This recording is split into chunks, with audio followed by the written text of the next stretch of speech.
Hey, if you're using Zoom's virtual background, just don't.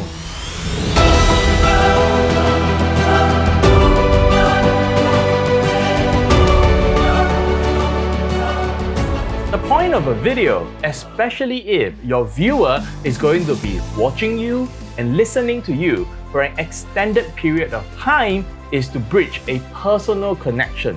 And that means two things: that they are not distracted by what's going on in your screen, that they have an experience of seeing and actually interacting with the real you.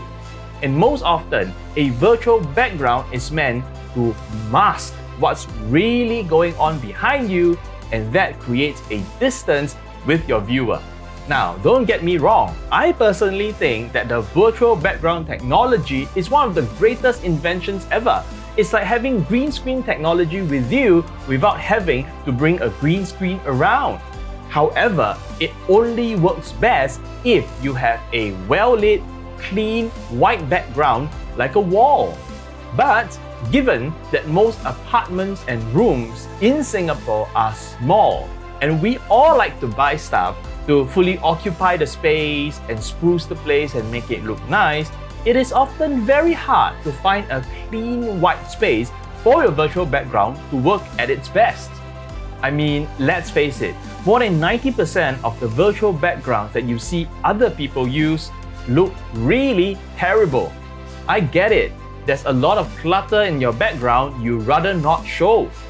But rather than trying to hide out that clutter and fail at doing it through virtual backgrounds, I'm going to show you a better way to do it. I'm going to show you how to organize and spruce up your background right from the comfort of your bedroom. Step 1. Find the spots in your room with the least clutter. Step 2.